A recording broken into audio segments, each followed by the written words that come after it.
Quand on pense à un traumatisme de la colonne vertébrale, on imagine tout de suite un os cassé. Mais en réalité, c'est bien plus complexe que ça. C'est un drame qui se joue en 2 actes, et souvent, le plus dangereux, ce n'est pas le premier.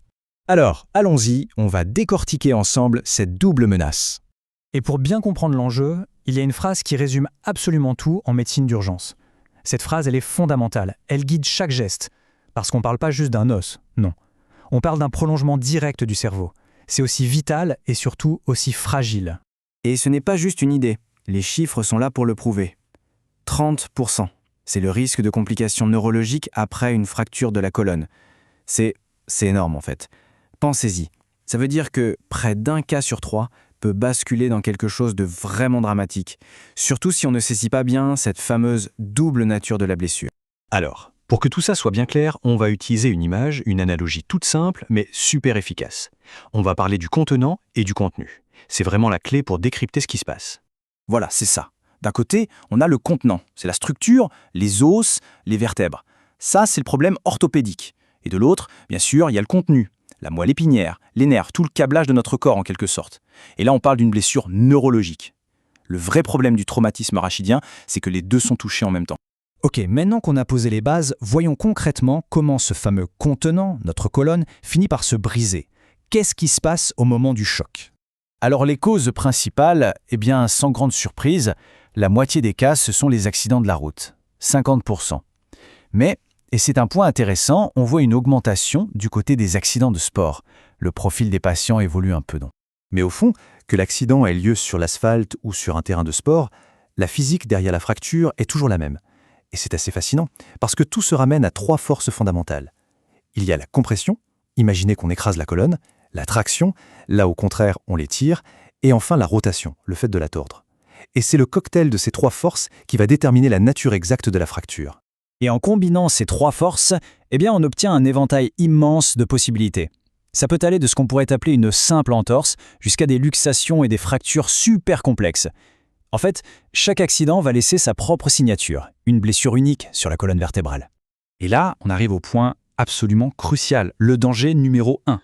Parce que la fracture, c'est une chose, mais le vrai drame, le vrai cauchemar, c'est quand les fragments d'os se déplacent. C'est ce déplacement qui cause plus de la moitié des dégâts neurologiques. Un petit bout d'os peut se transformer littéralement en poignard qui vient sectionner ou comprimer la moelle épinière. Et c'est là que tout bascule, parce que l'accident, le choc, ce n'est que le début de l'histoire, ce n'est que le premier acte. La vraie bataille, elle commence juste après, contre une deuxième vague de dégâts bien plus sournoise. On a donc bien 2 temps. Le premier assaut, c'est le choc mécanique, la fracture, c'est ce qu'on voit, ce qui est immédiat. Et puis, il y a le second assaut. Et ça, c'est une cascade de réactions à l'intérieur du corps, une sorte d'incendie biologique qui se propage et qui peut faire bien plus de dégâts. Ce phénomène, on lui a donné un nom, c'est la lésion secondaire. Attention, ce n'est pas un deuxième accident, c'est le corps qui, en réagissant, aggrave la situation, une sorte de processus d'autodestruction. Et le point clé, c'est que ça ne se passe pas en une seconde, ça peut durer des heures, même des jours. Et ça, c'est une fenêtre d'opportunité, une course contre la montre pour les médecins. Alors, qui sont-ils, ces agresseurs silencieux? En gros, ce sont tous les facteurs qui vont priver la moelle épinière de ce dont elle a besoin pour survivre. Imaginez, elle ne reçoit plus assez d'oxygène, la pression sanguine chute, les tissus se mettent à gonfler. Tout ça, ça vient littéralement affamer et étouffer les cellules nerveuses qui avaient pourtant survécu au premier impact. Bon, tout ça, c'est un peu technique. Mais concrètement, pour la personne qui subit ça, quelles sont les conséquences? Qu'est-ce que ça veut dire pour la vie d'après?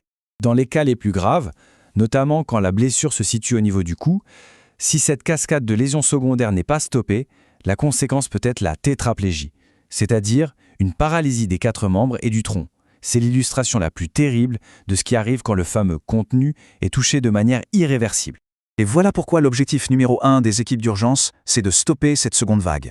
Sur le lieu de l'accident, la priorité absolue, ce n'est pas tant de réparer l'os cassé, mais c'est d'empêcher cet incendie intérieur de se propager. C'est une bataille pour sauver chaque millimètre de moelle épinière encore fonctionnelle. Et tout ça nous amène à une réflexion finale.